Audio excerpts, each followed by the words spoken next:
Primera de Samuel 13. Voy a leer las partes más claras, porque si lo leo todo me extendería muchísimo. Voy a darle las partes más claras y les voy a explicar el contexto del pasaje. ¿Listo? Primera Samuel entonces 13, voy a leer el versículo 5, el versículo 7, el 19 y el 22. ¿Listo? Para que estén bien atentos a la conferencia. Y lo voy a leer en la versión 2015. Reina Valera revisada, versión 2015. Dice así: también los filisteos se reunieron para combatir contra Israel, movilizando 3,000 carros, 6,000 jinetes y gente tan numerosa como la arena de la orilla del mar. Ellos subieron y acamparon en Micmas, al este de Bet-Aven. Cuando los hombres de Israel se vieron en aprietos, porque el pueblo fue puesto en apuros, se escondieron en cuevas, grietas, peñascos, fosas y cisternas. Y algunos de los hebreos cruzaron el Jordán hacia la tierra de Gad y de Galaad. Saúl estaba aún en Gilgad y todo el pueblo iba tras él temblando. En toda la tierra de Israel no había un solo herrero, porque los filisteos habían dicho: no sea que los hebreos se hagan espadas o lanzas. Sucedió pues que en el día de la batalla no había ni una espada ni una lanza en poder de ninguno de los que estaban con Saúl y con Jonatán, excepto Saúl y su hijo Jonatán, que sí las tenían. Bueno, déjeme colocarlo en contexto. El pueblo de Israel ya se encontraba en la tierra prometida. Una tierra que, como el Señor les había dicho, fluye leche y miel. Una tierra donde iban a salir de la esclavitud de Egipto y iban a gozar de sus propias tierras, de sus ganados propios. Iban a comenzar a ser más bendecidos. Esa era la promesa del Señor, y esa fue la promesa con la cual el Señor los había sacado ya hace bastante tiempo. Los había sacado a la tierra prometida. Pero resulta que bastantes años después no se encontraban así. Bastantes años después estaban oprimidos. Ya no estaban oprimidos por los egipcios, ahora estaban oprimidos ¿por quiénes? Por los filisteos. ¿Y cómo los tenían los filisteos? Los tenían atemorizados, les quitaban sus bienes, los tenían bastante mal, estaban pasando por un momento bastante difícil. Es más, en Éxodo 13, versículo 17, es uno de los pasajes donde se habla de los filisteos. Y la Biblia dice que cuando el pueblo de Israel salió de Egipto, tenían que pasar por Filistea. Era el camino más corto para llegar a su tierra prometida.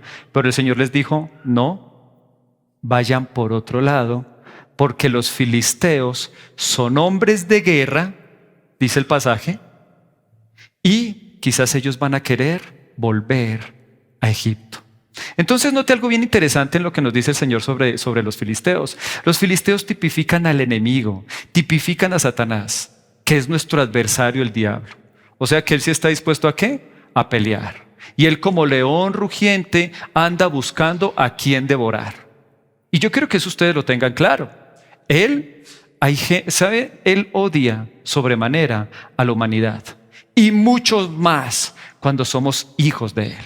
Entonces era un pueblo de guerra, y dice que este pueblo de guerra los podía hacer volver otra vez a Egipto. O sea, ¿volver a qué? A la esclavitud. Entonces, cuando entendemos estas dos cualidades, estas dos características de Satanás, vemos algo. Primero, que el enemigo sí quiere hacer ¿qué? Guerra, oponerse a nuestras vidas, ¿cierto? Pero también podemos ver algo, que el propósito de su oposición, ¿cuál es? Que nos devolvamos, que volvamos a ser esclavos, que no podamos tener la vida de bendición que el Señor tiene para nosotros, sino que veamos que ¿cómo es un esclavo? Trabaja, se esfuerza, pero sin salario, es oprimido, es maltratado. Y eso era precisamente lo que Dios les estaba advirtiendo al hacerlos cambiar y no pasar por Filistea. Pero a final de cuentas, en un momento, los filisteos comenzaron a acercarse y a molestar al pueblo de Dios hasta tal punto que para esta época el pueblo de Israel, les estoy hablando en el libro de Samuel, para esta época el pueblo de Israel ya no era esclavizado y oprimido por los egipcios, sino que ahora era esclavizado y oprimido por los filisteos. Aunque era el pueblo de Israel y aunque estaba en la tierra prometida. Entonces, ¿qué nos quiere decir eso? Muchos podemos ser hijos de Dios. Muchos podemos creer al Señor y haber hecho nuestra oración de fe. Pero ahora es otra la pregunta. ¿Vivimos en la tierra prometida que el Señor tiene para nosotros? ¿Tenemos ese plan de bendición que el Señor nos ha prometido? ¿O sentimos que todavía hay áreas de nuestra vida donde estamos oprimidos, donde tenemos miedos, donde nos sentimos encerrados? Y Pablo decía algo: sea Dios veraz y el hombre mentiroso, porque a veces la gente cuando le ocurre esto dice, pero es que Dios no me cumplió. Créame que nunca es Dios. Puede ser algo en nosotros que debemos cambiar y que debemos mejorar. Entonces quiero que volvamos al pasaje.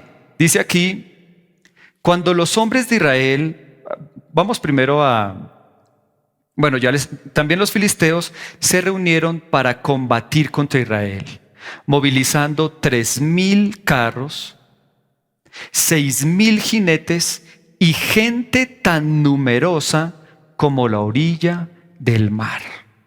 Ahora, ¿cómo se movilizaron los filisteos? ¿Era un grupo pequeño? ¿Era algo fácil de vencer? No, para nada.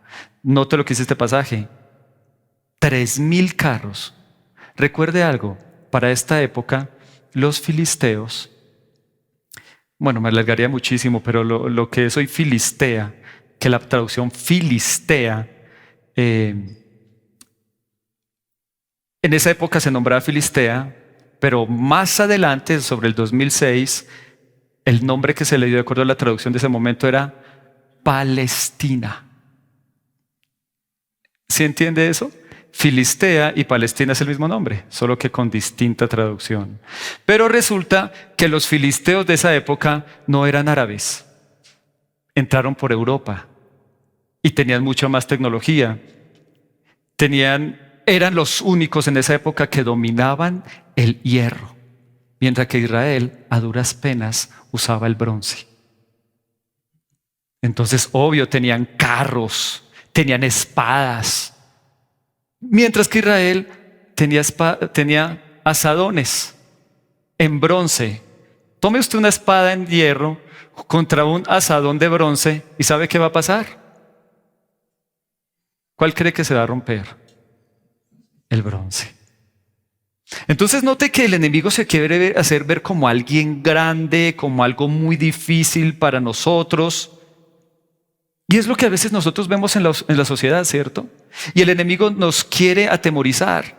Carlos, ¿usted cree que va a poder lograr que muchas personas se acerquen a Dios? En un mundo donde vea que esta mujer habla de perversidades, de lujuria, inmoralidad y congrega cualquier cantidad de personas en un coliseo. Y él siempre se quiere hacer ver como grande y que nosotros veamos nuestra pequeñez y nuestra limitación.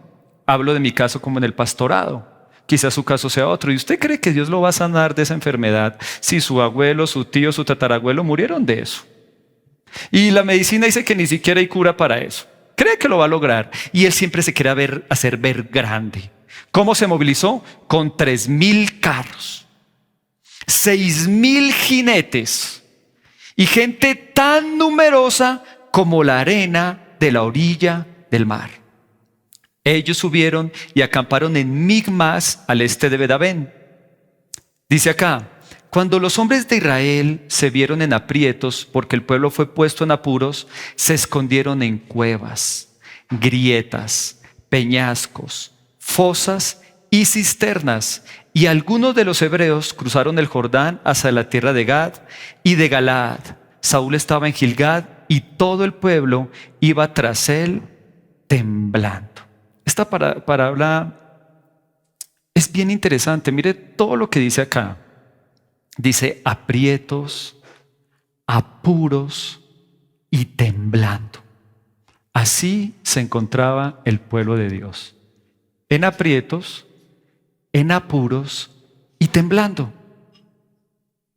¿Cómo puede ser posible que un pueblo que un día el Señor sacó con milagros tan maravillosos como las 10 plagas, como abrir el mar en dos, cómo puede ser posible que un pueblo con el cual el Señor hizo esas cosas tan maravillosas y para el que tenía una tierra que fluía leche y miel y tenía los pensamientos más grandes para ellos, porque todos los pensamientos para nosotros de parte de Dios son de bien y Él tiene lo mejor para nosotros? ¿Cómo un pueblo así podía encontrarse ahora en aprietos, en apuros, temeroso, y como dice acá, se escondieron en cuevas, en grietas, en peñascos, en fosas y en cisternas?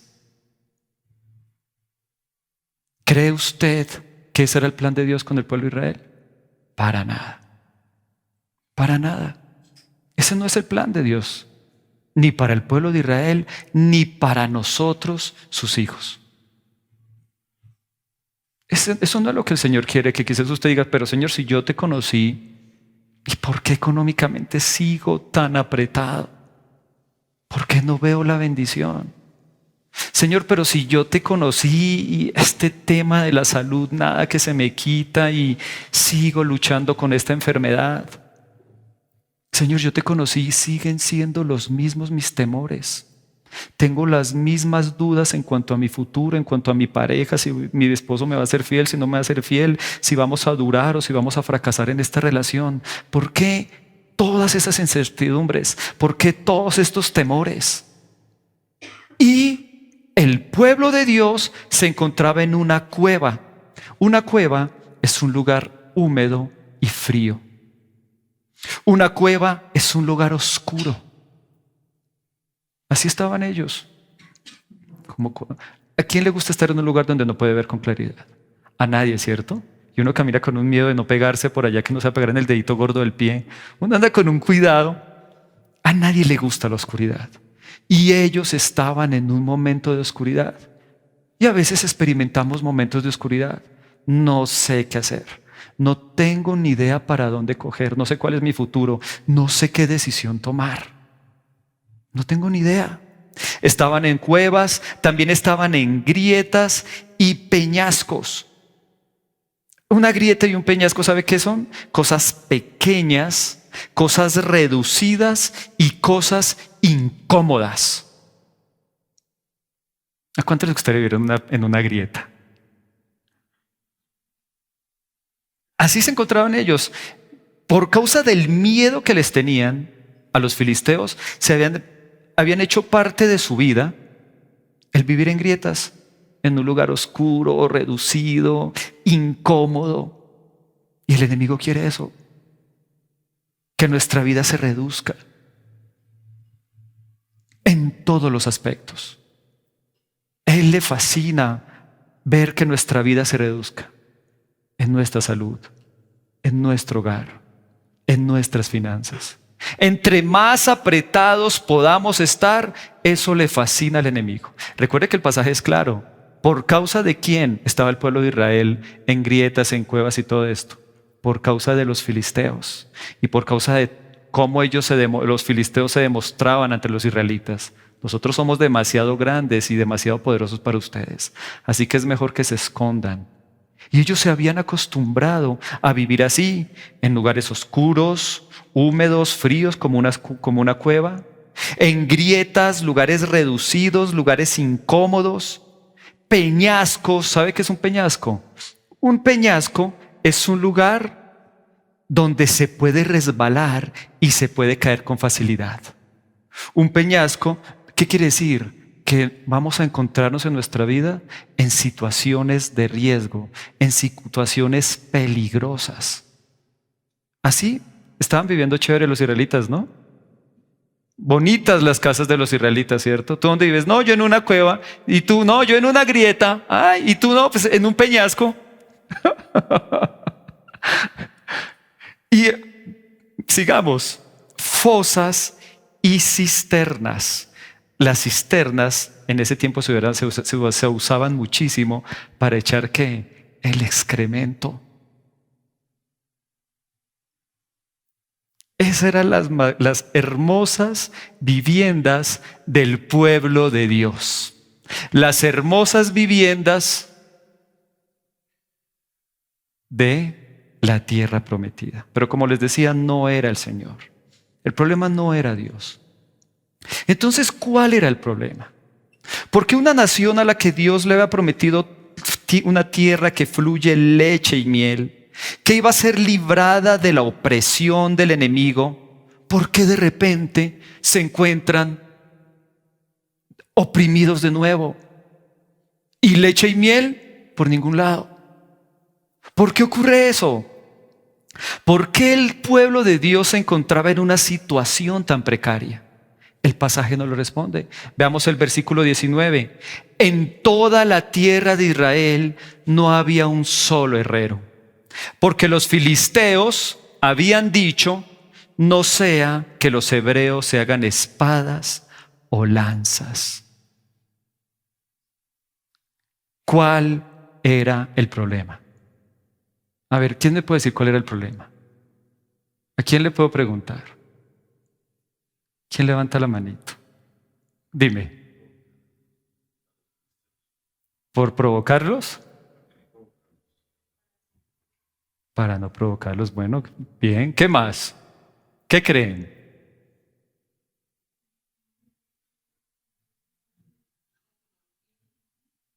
¿Saben por qué el pueblo de Dios se encontraba en esta situación? Claramente, los filisteos, como dice aquí, en toda la tierra de Israel no había un solo herrero, porque los filisteos habían dicho: no sea que los hebreos se hagan espadas o lanzas. Escúcheme, el pueblo de Dios, el pueblo de Israel no tenía espada. Ese era el inconveniente. ¿Qué los tenía esclavizados? ¿Qué los tenía viviendo en cuevas, en fosas, en cisternas? ¿Qué los tenía así? No tenía espada. Y la Biblia es clara en algo. La Biblia nos enseña claramente cuál es la espada de nosotros los cristianos: la palabra de Dios. Hebreos 4 nos lo dice. La espada de nosotros, nuestra espada, nuestra arma, es la palabra de Dios. Mire lo que dice Efesios 6, voy a leer el 12 y el 17. Porque nuestra lucha no es contra seres humanos, sino contra poderes, contra autoridades, contra potestades que dominan este mundo de tinieblas, contra fuerzas espirituales malignas en las regiones celestiales. Aquí Pablo es claro. Nos está diciendo, hay una lucha, ¿cierto? Hay una lucha.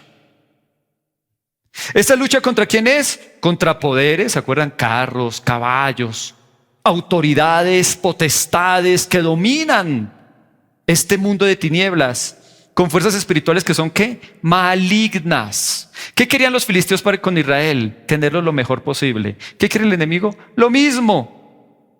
Pero nos dice claramente entonces qué debemos hacer, y nos habla de la armadura. Pero quiero centrarme en esto. Tomen el casco de la salvación y la espada del Espíritu, que es la palabra de Dios. ¿Se da cuenta? El arma nuestra de los cristianos es la palabra de Dios. También Hebreos 4 versículo 12 dice: porque la palabra de Dios es viva y eficaz. Yo hace poco les enseñaba a mi equipo de ministerial qué quiere decir eficaz: energes, que logra resultados, que es eficiente, que lo que se le pone a hacer lo logra sin lugar a dudas. Y eso es la palabra de Dios, es viva y eficaz. La palabra de Dios no está muerto, mis queridos. La palabra de Dios no fue para Abraham, no fue para Isaac. La palabra de Dios aún está viva para todos los que estamos acá. Y la palabra de Dios aún es eficaz, puede lograr todo lo que nosotros necesitemos para tener esa vida de victoria. La palabra de Dios nos lo puede dar. Porque la palabra de Dios es viva y eficaz y más cortante que toda espada de dos filos y penetra. Mire que lo compara con la espada, hasta partir el alma, el espíritu, las coyunturas y los tuétanos, y discierne los pensamientos y las intenciones del corazón. Entonces los israelitas de esa época estaban subyugados, estaban oprimidos porque no tenían espada. ¿Y por qué muchos cristianos hoy por hoy están oprimidos, están subyugados? Porque no tienen la espada afilada, porque no tienen una comunión constante y continua con la palabra del Señor.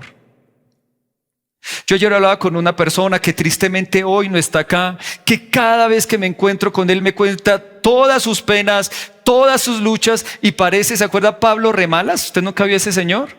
Que usted hablaba con él y ¿cómo va? No, mal. ¿Y cómo esto? Peor. Y ni hablar. Siempre que me lo encuentro es así. Pero bendito sea Dios, cómo toca rogarle para que venga a escuchar palabra. Mientras siga en su casita cómodo y quiera andar ocupado en todas con todo lo que el enemigo le pone, pues va a ser muy difícil que salga de esa situación. Entonces un día me lo encuentro, pues digámosle Pablo Remalas, porque así era el del programa. ¿Cómo está? No, en una cisterna. Al día siguiente, y ahora en una fosa. No, en un despeñadero. Cada vez que uno se lo encontraba era así. Pero Dios mío, si toca rogarle para que escuche la palabra de Dios, para que se acerque a tomar el arma. Note que cuando hablamos de la armadura de Dios, el Señor nos habla de casi toda la armadura de Dios es defensiva. El escudo, la coraza, el cinturón, todas son defensivas y son importantes. Pero ¿sabe cuál es el arma de ataque? La espada. Quiero preguntarle algo. ¿Con qué venció Jesús a Satanás cuando fue tentado en el desierto durante 40 días y 40 noches? Con la palabra de Dios. Vete, Satanás, porque escrito está. En cada una de las ocasiones que el enemigo quiso atacarlo, el Señor le respondió con palabra. Lo atacó con palabra de Dios, de tal manera que hubo un momento donde ¿qué? Satanás tuvo que huir. Y el Señor descendió. La palabra lo dice claramente. Dice que el Señor, después de ser tentado por Satanás, ¿cómo descendió? ¿Qué dice la Biblia? En el poder del Espíritu. ¿Sí se da cuenta? Es la palabra la que nos da la fe. Es la palabra la que nos da la capacidad. Porque la fe viene por el oír, y por el oír, y por el oír la palabra de Dios. Entonces, ¿qué debemos hacer? Tiene temores, tiene dudas, tiene inseguridades. Mi querido, la palabra de Dios le va a dar la fe para que usted crea que puede salir de ahí. Y no solo le va a dar la fe, la palabra de Dios, como la Biblia dice, da fruto. La Biblia dice que la palabra nunca vuelve vacía, sino que va a los corazones y es prosperada para aquello para lo cual el Señor la ha enviado. La palabra siempre va a dar resultado. Siempre. Es la promesa del Señor. Es una semilla que, como nos dice el pastor Santiago, una vez que se siembra, da resultado. Entonces, ¿qué vamos a hacer nosotros? Tomar esa palabra, tomarla una y otra vez, porque la palabra es la que nos da la fuerza, la fe para lograr todo lo que el Señor quiere hacer en nosotros. Entonces la promesa estaba para el pueblo de Israel. La promesa era de ellos, pero ellos no tenían espadas. Y Satanás estaba feliz de que ellos no tuvieran espadas. La Biblia nos habla algo claramente, que Satanás vino ¿a qué? ¿Cómo dice? A ver, ¿quién me lo repite? ¿A qué vino? A matar, robar y destruir. Bueno, en este pasaje el orden de los factores sí altera el producto, porque el orden es a hurtar, a matar y destruir. Entonces lo primero que el enemigo hace, ¿qué es? Hurtar. ¿Y qué es lo que roba el enemigo? El Señor nos lo dice en Juan 10:10. Mira lo que dice: el ladrón no viene sino para hurtar, para matar y para destruir. Y dice algo espectacular: yo he venido para que tengan vida y para que la tengan en abundancia. Entonces Satanás vino a matar, a hurtar y a destruir. ¿Sí se da cuenta cómo es el orden? ¿Y por qué lo primero que hace es hurtar? El Señor Jesús también nos lo dice en Marcos 4, versículo 15. Y estos son los de junto al camino, en quienes se siembra la palabra, pero después que la oyen, enseguida viene Satanás. ¿Quién es el que viene? Y quita la palabra que se sembró en sus corazones. ¿Quién es el que roba la palabra? ¿Qué hicieron los filisteos con los israelitas? Que ni de riesgo vayan a tener espadas. Llévese a todos los herreros de Israel, porque pues les voy a enseñar algo profundo. ¿Sabe quiénes hacen espadas? Los herreros. Se aseguró de que no haya ni un solo herrero en Israel para que no les hagan espadas. Y el plan le salió a la perfección. Todos metidos en cuevas, en cisternas, oprimidos, llenos de miedo y temblando porque no tenían la palabra. ¿Entiende por qué es tan importante escucharla?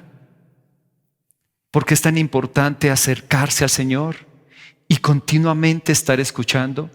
No dejarlo para algo que sea de vez en cuando. Debe ser seguido. Piense en algo.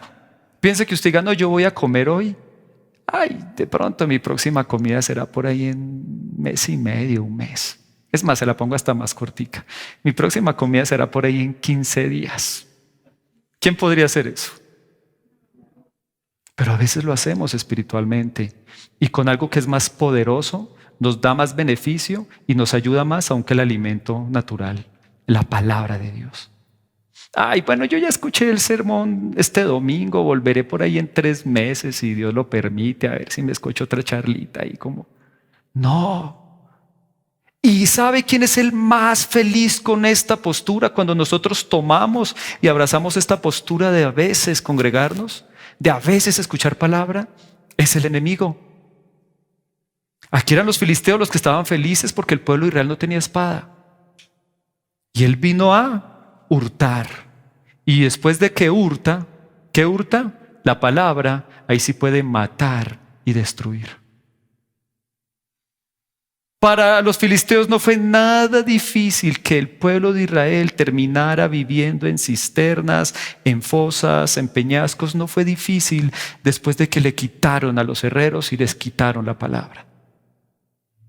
Después de que se quite la palabra, el otro viene facilito por añadidura.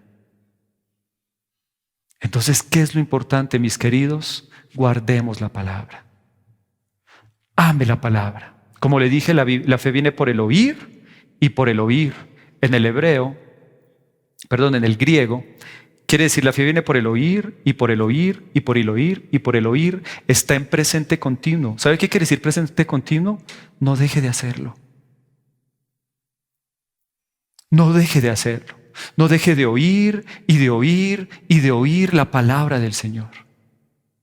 Mire, mis queridos, yo llevo en la iglesia cristiana, yo conocí a Cristo hace aproximadamente, yo tenía 17 años y hoy tengo 48. ¿Me ayuda a sumar?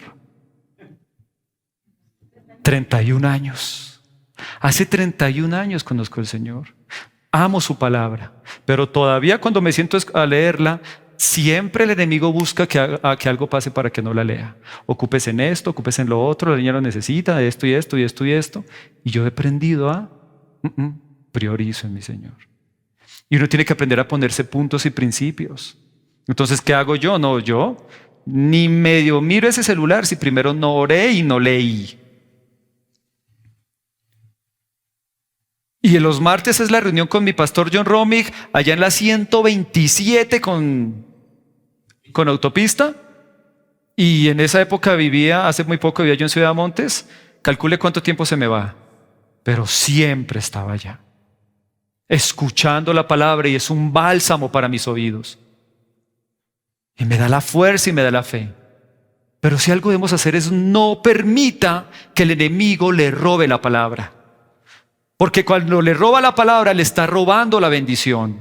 Y cuando le roba la palabra, lo que está haciendo es que usted comience a experimentar que él lo oprima. Ya le hurtó, ahora va a matar y a destruir. Y eso es lo que nosotros no podemos permitir. Por eso dice aquí, en toda la tierra de Israel no había un solo herrero, porque los filisteos habían dicho, no sea que los hebreos hagan espadas o lanzas. ¿Sabe? Hace poco me estaba atacando un argumento. ¿Quiere que se lo cuente? Están chismositos. Les voy a contar. Mi argumento era, Carlitos, su hija mayor ya salió de su colegio cristiano. Ay, pero ahorita está en la universidad. Ay, esa universidad es bien mundanita. ¿Y usted qué cree? ¿Que ella se va a poder guardar allá? ¿Que ella se va a poder proteger allá en ese ambiente tan pesado, tan secular? Mira, en realidad, pero a mí eso no me afectó, ¿cierto que no, Gaby? ¿Cierto que no? Miren la cara. Me volví todo estresante, todo estresante. ¿Para dónde va? Me llama, ¿no? Casi, ¿dónde está Gaby? ¿Qué está haciendo? ¿Con quién está? ¿Por qué no está en la casa? ¿Ya llegó? ¿No ha llegado? ¿A qué no llega? Claro, el enemigo me metió ese argumento, hermano. Yo andaba el papá tóxico. Pobre mi Gaby, pero papi, yo estoy bien. ¿Seguro? Sópreme el ojo. Entonces me acá. No andaba yo, todo tóxico. Te amo, hija. Se tuvo que aguantar un papá tóxico. Pero es que eso es una mentira del diablo. ¿Sabe qué me dijo Dios en mi devocional? Instruye al niño en el camino correcto y aún en su vejez no lo abandonará. Ahora que mi hija está viejita, no entiendo, está viejita. Dios me dijo, Carlos, el enemigo me está diciendo, ay, todo eso que aprendió en el colegio, ahora no va a servir de nada aquí en la universidad. No. Entonces me dijo, Carlitos, todo eso que aprendió en su colegio cristiano, esos valores que tú le has enseñado, todo lo que tú le has dado, la Biblia que tú la ves que ella lee cuando está en su cuarto haciendo el devocional, nunca se le va a olvidar. Me dio una alegría y yo creo que mi hija descansó. Y Dios me dijo, Carlos, y yo le dije, ¿sabe qué, Satanás? Apártese de mí, porque escrito está, instruye al niño en el camino correcto y aún en su vejez no lo abandonará. Ella va a estar firme en su colegio. Me llamó, ¿qué día? Papi, mira, hay una gente cristiana en el colegio, yo me metí en ese grupo y voy a estar con ellos.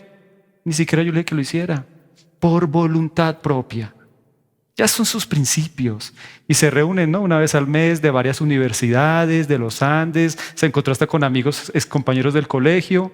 Entre ellos ahí se predican, luego se van a ver una película. Bendito sea Dios. ¿Sí se dan cuenta? Y ya papá tóxico se fue. Ese es el poder de la palabra. Y usted debe tener la certeza por completo de que las promesas del Señor en Él son sí y amén. Y todo lo que Él dice en su palabra, cuando yo lo creo y cuando yo lo declaro con toda la fe del corazón, eso me da la fuerza para vencer al enemigo, por grande que parezca la situación, por grande que parezca la adversidad. Sigamos leyendo, versículo 22. Sucedió pues que en el día de la batalla no había ni una espada. Miren lo que ocurrió. El día de la batalla contra los filisteos no había ni una espada, ni una lanza en poder de ninguno de los que estaban con Saúl y con Jonatán, excepto Saúl y su hijo Jonatán, que sí las tenían. Mire la situación que tenía el pueblo de Israel. Nadie tenía espadas. O sea, el plan de los filisteos le salió a la perfección. Nadie tenía espada. No hay nada mejor para el enemigo que tener una iglesia que no lee la Biblia. Ese es el mejor plan. Y que le cuesta horrores ir a recibir una palabra de parte de Dios. Porque la fe viene por el oír y por el oír la palabra del Señor. Y lo había logrado, pero sí habían dos que lo tenían. Dos tenían espada. Ahora, aquí también hay algo que me llama la atención. Uno sí la está usando, pero el otro no la está usando. Mire lo que dice acá. Ahora, dice que los dos eran Saúl y Jonatán. Y todos sabemos algo muy bien. En esa época, ¿cómo estaba Saúl?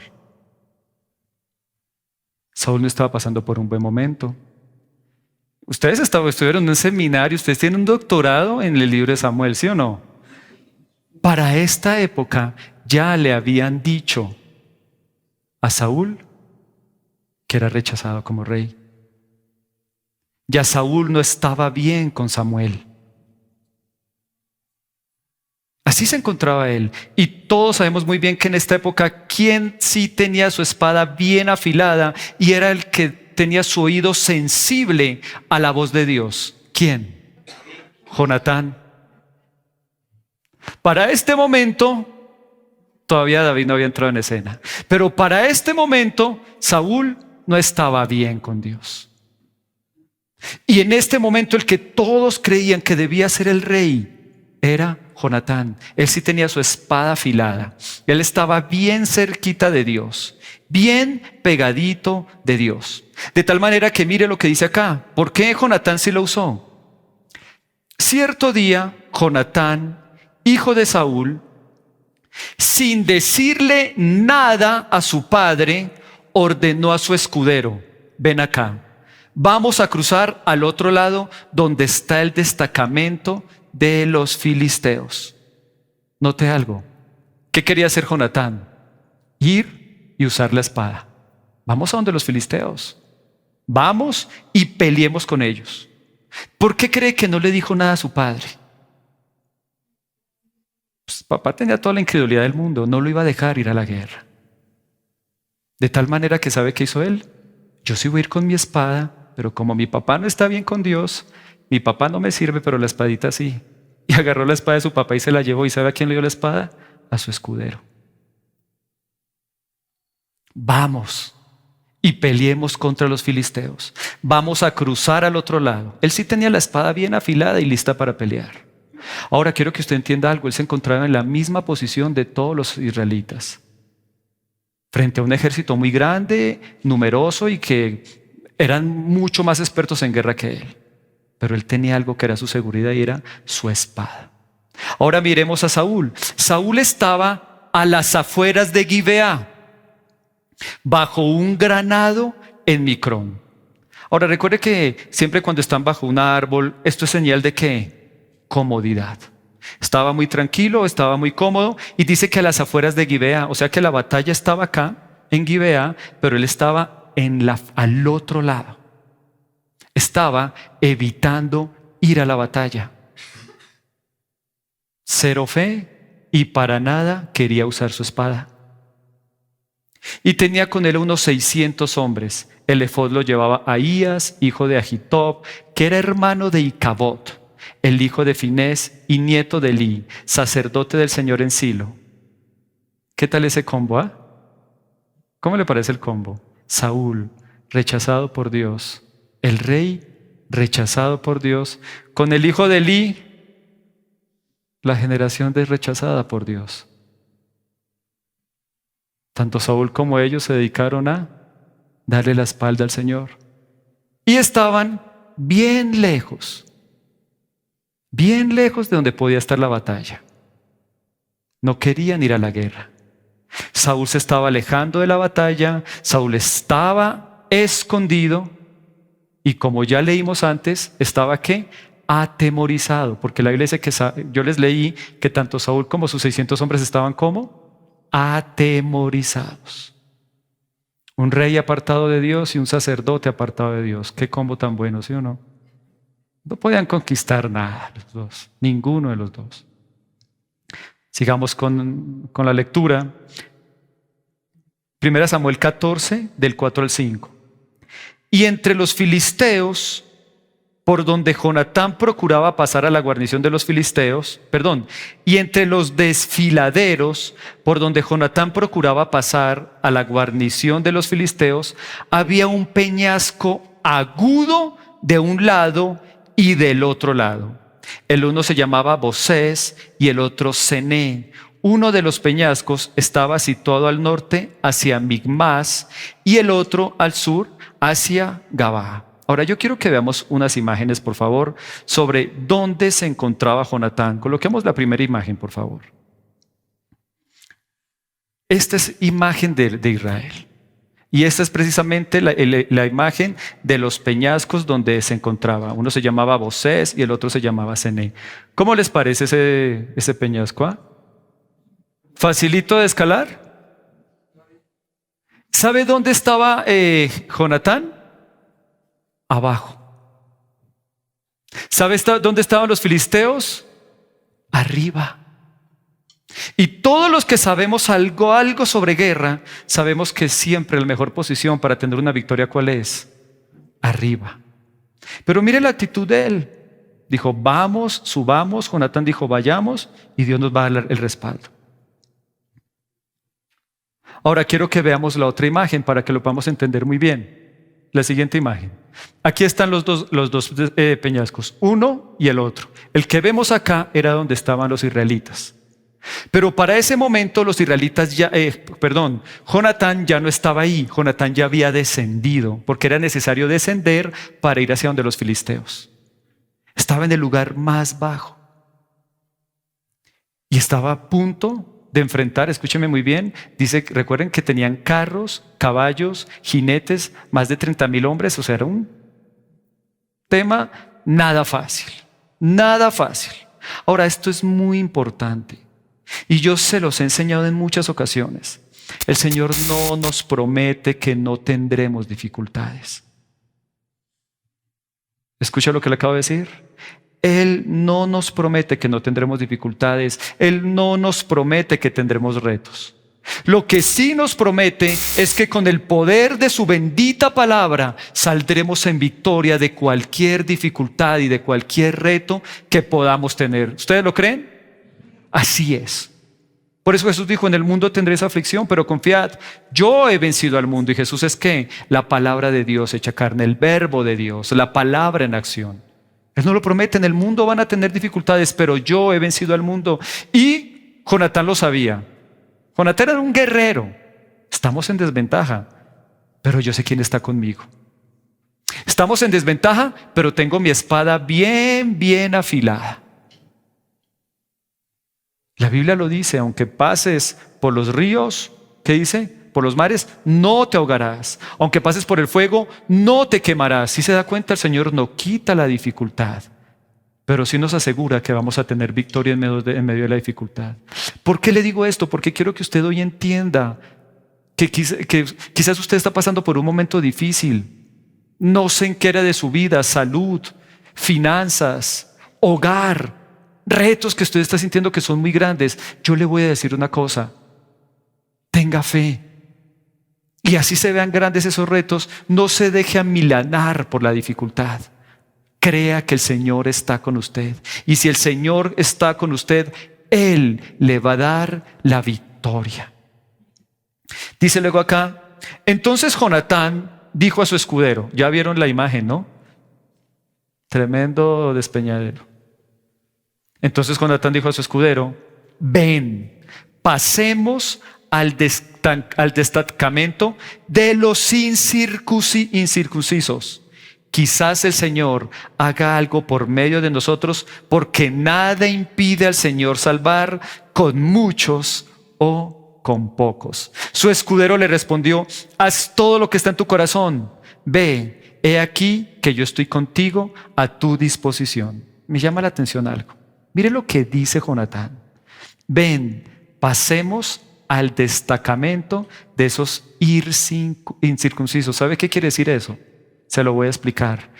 Ellos no están en el pacto de Dios como nosotros sí. Nosotros estamos en pacto. Dios está con nosotros y Dios no está con ellos. Así es como usted le debe decir a sus dificultades. Así es como usted le debe decir a sus problemas. Pues esta enfermedad incircuncisa no puede con el Hijo de Dios.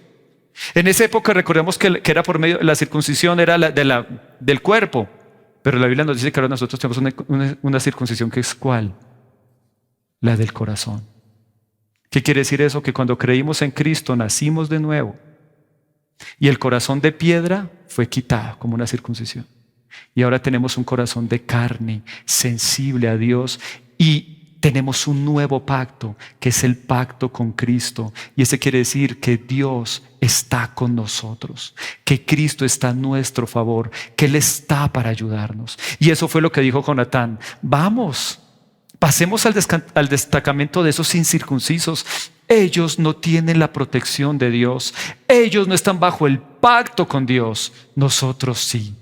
Y yo quiero que hoy usted entienda eso. Usted está bajo el pacto de la sangre de Cristo. Usted le pertenece. Y por Cristo, en Cristo somos más que vencedores. Sea lo que sea lo que nos quiera oprimir, en Cristo somos más que vencedores. Nosotros estamos bajo el pacto. Usted está bajo el pacto. ¿Y qué más dice? Quizás el Señor haga algo por medio de nosotros, porque nada impide al Señor salvar con muchos o con pocos.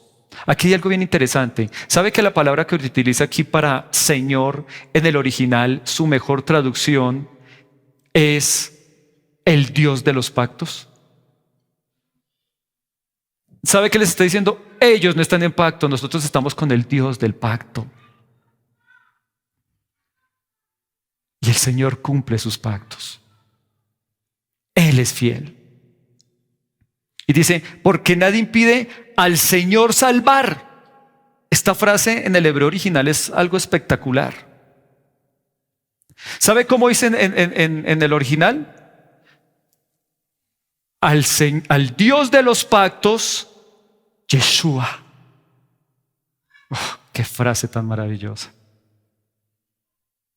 Y en hebreo, ustedes saben que la traducción, así se nombra, es el nombre de Jesús en hebreo, Yeshua. El Señor de los pactos, Jesús, está con nosotros.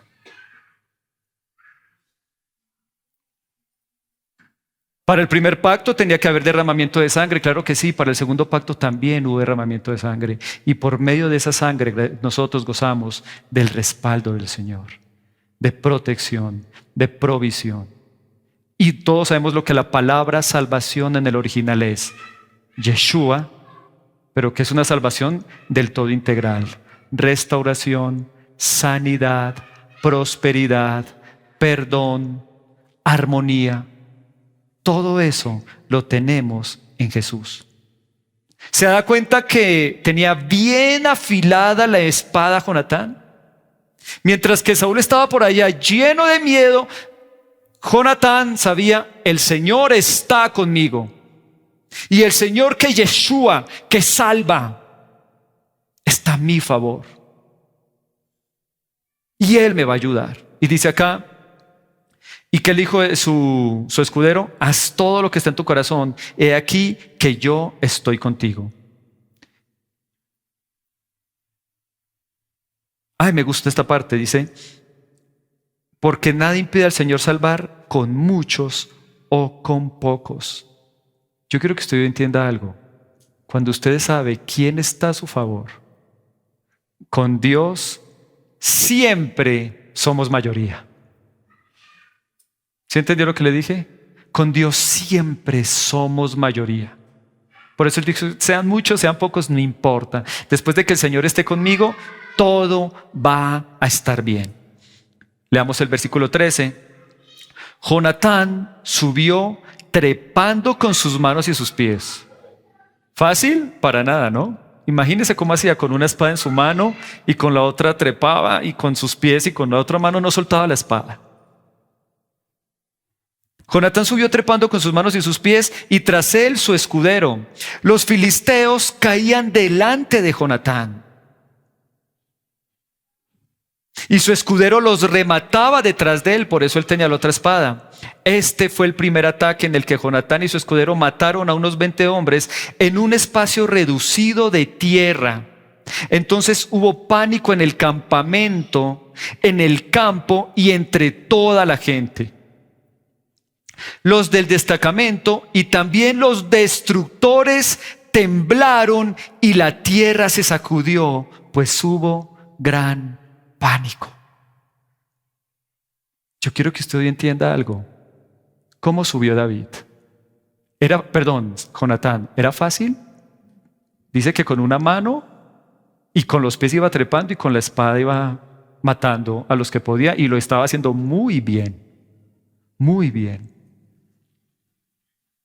Y mientras lo hacía, noté algo bien interesante.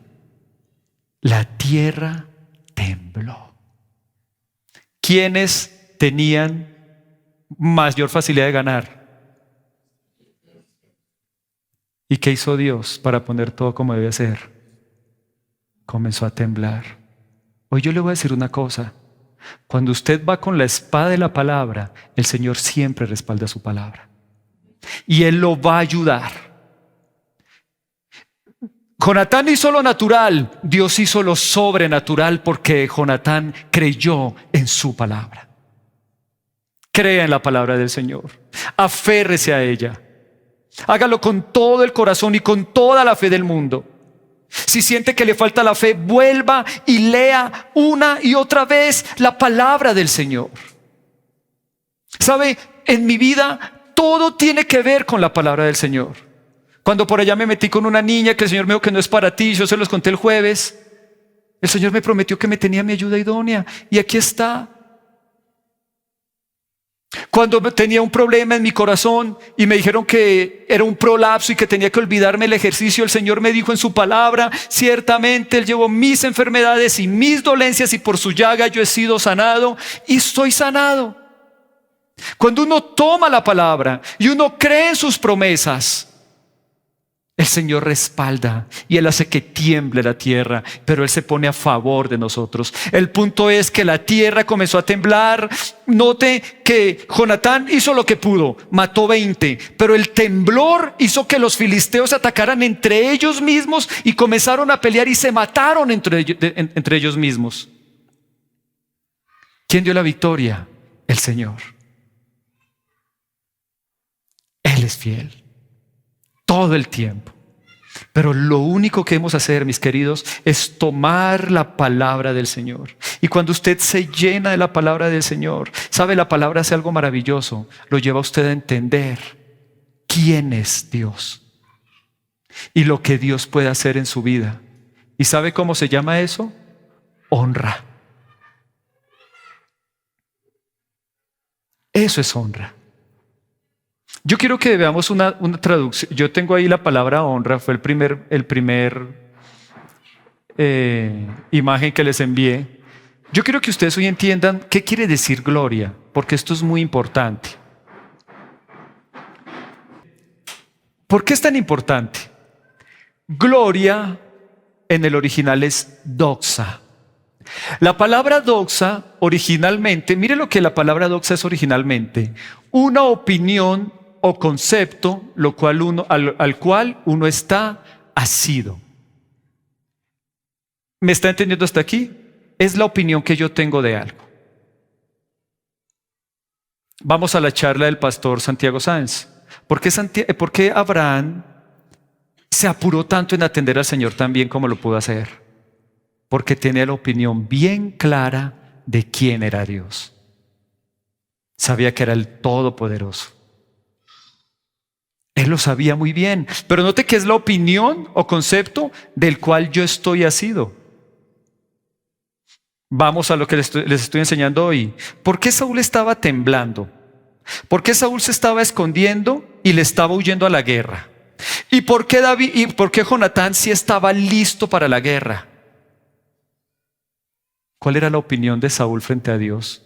No estaba bien con Dios, no estaba cerca de Dios. Se le había olvidado lo poderoso que era Dios. Jonatán, que sí estaba cerca del Señor, que tenía su espada afilada, decía claramente: el Señor salvará. Él sí puede. Él sí me puede ayudar. Esa es la opinión que yo tengo de Él. Por eso es tan importante la palabra de Dios, porque cuando yo leo la palabra, comienza mi mente a cambiar y comienzo a entender quién es Dios en realidad. Todo el beneficio que Él me hace. ¿Sabe? Yo estoy seguro que si cada cristiano entendiera el poder que hay en la palabra de Dios, las puertas de las iglesias estarían repletas de gente que quiere entrar, porque entienden el beneficio que hay tan grande en la palabra de Dios.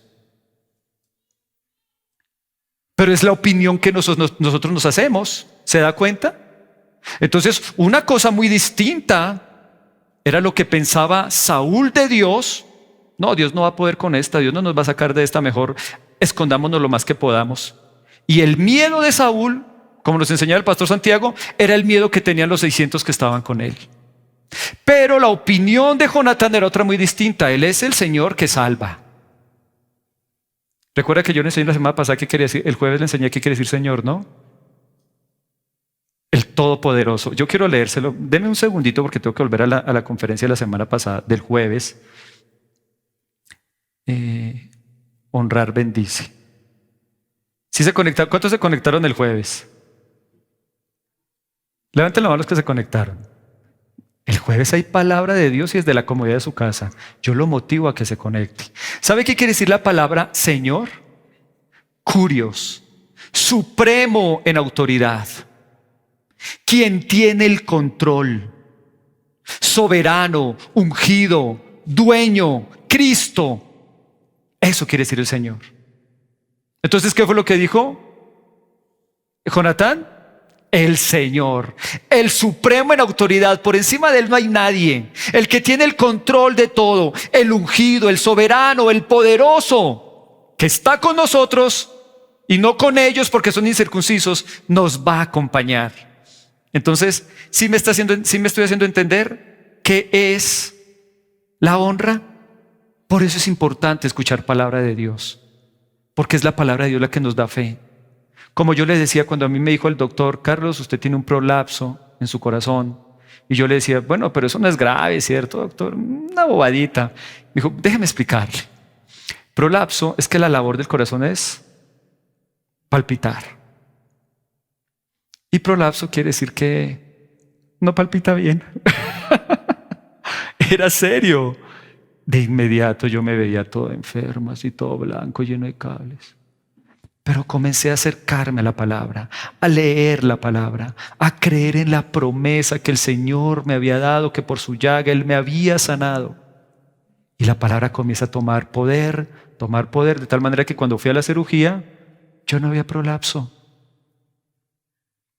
Eso es lo que la bendita palabra del Señor hace. Entonces, volvamos otra vez para ver la palabra bien y entenderla con claridad. A la palabra doxa. Entonces, origen y opinión o concepto el cual uno está asido. Entonces, para usted hacerse una buena opinión de Dios, tiene que leer la palabra. Para yo entender lo que Dios quería hacer con mi corazón, tenía que ir a la palabra, tenía que escuchar palabras de fe. Luego dice acá, así la palabra denota reputación. Una vez usted ya tiene una opinión en alguien, ahora se crea una reputación sobre él. Una reputación clara. Fama, estima que se le da a una persona. Ya puedo ver a Dios de la manera que es Él. La palabra evolucionó hasta llegar a significar honra, honor o gloria que se dispensa a pueblos, naciones o individuos. Doxa en el Nuevo Testamento designa el esplendor, el brillo y la majestad centradas en Jesús. Aquí doxa es la perfección majestuosa y absoluta que reside en Cristo y se evidencia en los milagros que realizó. Entonces, doxa, honra, es cuando yo puedo entender quién es Dios. El pastor nos daba un ejemplo muy bacano ahorita. Es más, fue la palabra que Dios me dio para hacer este evento. Un día yo estaba orando y el Señor me dijo, Mateo 13, 55 al 58, ¿no es este el hijo del carpintero? ¿No se llama su madre María? ¿Y sus hermanos Jacobo, José, Simón y Judas? ¿No están todos sus hermanos con nosotros? ¿De dónde pues tiene todas estas cosas? Y se escandalizaban de él. Pero Jesús les dijo, no hay profeta sin honra, sino en su propia tierra y en su casa. Y no hizo allí muchos milagros a causa de la incredulidad de ellos. ¿Por qué el Señor Jesús no pudo hacer milagros? No fue que llegó cansado a su pueblo y sin unción y sin poder, no, porque ellos ya tenían una opinión. ¿Cuál era la opinión de sus coterráneos? Ese man es el hijo del carpintero. ¿Se acuerdan que nosotros lo conocíamos aquí, todo mocosito que pasaba corriendo ahí con los hermanitos ahí jugando, con Judas, con Simón, con José, con Jacob? Esa era la opinión de ellos. Es un simple hijo de carpintero. Esa era su doxa. Eso era como podían ver a Jesús. Y por eso Jesús no pudo hacer mucho ahí, porque ellos no conocían su grandeza. Y es cuando conocemos la grandeza del Señor, cuando lo podemos adorar, cuando podemos entender y tener fe para lo que se venga, porque sabemos que el Señor, Jesús, Yeshua, está con nosotros, porque estamos en un pacto con Él. El pacto que Cristo hizo cuando derramó su sangre en esta bendita cruz. Y Él está con todos nosotros. Querida familia, no sé si quizás ustedes están viviendo en alguna cisterna. Alguna área de su vida es una cisterna, donde usted está preocupado, no sabe cómo hacer, no tiene ni idea cómo salir de esa cisterna. O es una cueva oscura. Usted no tiene ni la más mínima idea de cómo salir de ese problema. No ve luces, no ve claridad. O una grieta, usted está incómodo, está cansado de ese estilo de vida, de lo duro que le toca y lo poquito que le va bien. No sé, pero yo le puedo decir una cosa con todo mi corazón. Solamente tome su espada, que es la palabra del Señor. Afílela con el uso, con leerla una y otra vez. La Biblia dice, porque las armas de nuestras milicias no son carnales, sino poderosas en Dios para la destrucción de fortalezas, a fin de derribar todo argumento, altivez que se levante en contra del conocimiento de Cristo, hasta que nuestro conocimiento sea perfecto. Eso es lo que hace la palabra. Nos quita esa opinión errada que tenemos del Señor y nos coloca la verdadera opinión. Y es cuando comenzamos a verlo a Él como el Todopoderoso, como el grande, como el que hace milagros, como el que nos puede ayudar, como aquel buen Jesús que nos puede bendecir. Y cuando lo vemos así, salimos con nuestra espada, salimos con fe. Y yo le digo una cosa, mientras usted sale con fe, usted hace lo natural. ¿Y sabe qué va a hacer el Señor? Lo sobrenatural. ¿Sí lo creen? Vamos a orar, por favor, de ahí donde está.